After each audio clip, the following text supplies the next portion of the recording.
সরকার বিরোধী বিক্ষোভে উত্তাল হয়ে উঠেছে ইরান। এরই মধ্যে দেশটির প্রায় সর্বত্র ছড়িয়ে পড়েছে এই বিক্ষোভ। অর্থনৈতিক সংকটকে কেন্দ্র করে শুরু হওয়া বিক্ষোভ হঠাৎ করেই সরকার বিরোধী আন্দোলনের রূপ নেয়। ইরান সরকারের অভিযোগ, বিক্ষোভকারীদের উস্কানি ও মদত দিচ্ছে যুক্তরাষ্ট্র ও ইসরায়েল। ইরান সরকারের পক্ষ থেকে বিক্ষোভে হতাহতের প্রকৃত সংখ্যা প্রকাশ করা হয়নি। ইরান কর্তৃপক্ষের নীরবতায় বিক্ষোভে নিহতের সংখ্যা নিয়ে রীতিমতো প্রোপাগান্ডা চলছে বলে ধারণা করা হচ্ছে। ব্রিটিশ বার্তা সংস্থা রয়টার্স এক প্রতিবেদনে দাবি করেছে, দেশটিতে বিক্ষোভ ও সহিংসতায় ২,০০০-এর বেশি মানুষের মৃত্যু হয়েছে।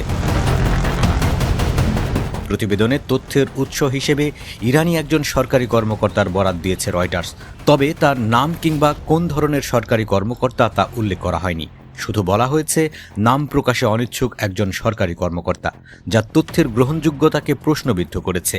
কেননা ২,০০০-এর বেশি হত্যার একটি সংবাদ শুধুমাত্র নাম প্রকাশ না করার শর্তে কোনো কর্মকর্তার বরাত দিয়ে প্রকাশ করা হয়েছে। ইরানের নির্ভরযোগ্য কোনো প্রতিষ্ঠান থেকে এই তথ্য সরবরাহ করা হয়নি। রয়টার্সের এই প্রতিবেদন প্রকাশের সঙ্গে সঙ্গেই বিভিন্ন আন্তর্জাতিক সংবাদ মাধ্যম লুফে নিয়েছে। তারা রয়টার্সের বরাত দিয়েই সংবাদটি প্রচার করছে। এদিকে আরও এক ধাপ এগিয়ে ইরান ইন্টারন্যাশনাল নামে একটি অনলাইন পোর্টাল। যুক্তরাজ্যের লন্ডন ভিত্তিক এই পোর্টালটি একটি প্রতিবেদনে দাবি করেছে, শুধু ৮ ও ৯ জানুয়ারি রাতেই নিহত হয়েছে কমপক্ষে ১২,০০০।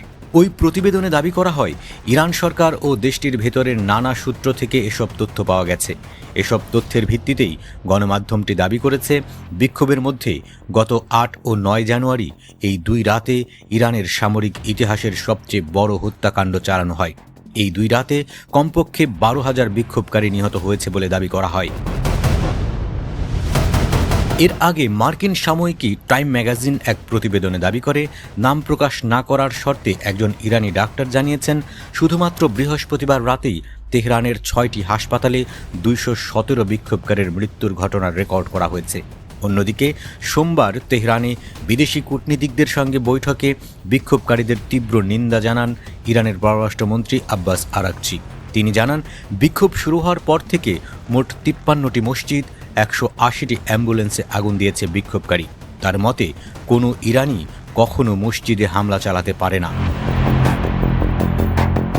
অনেক বিশেষজ্ঞদের মতে, পশ্চিমাদের মদতপুষ্ট কিছু মিডিয়া নিহতের সংখ্যা নিয়ে প্রোপাগান্ডা চালাচ্ছে। ইরানের বিক্ষোভ আরও উস্কে দিতেই প্রোপাগান্ডাকে তারা হাতিয়ার হিসেবে ব্যবহার করছে বলেও মনে করছে তারা।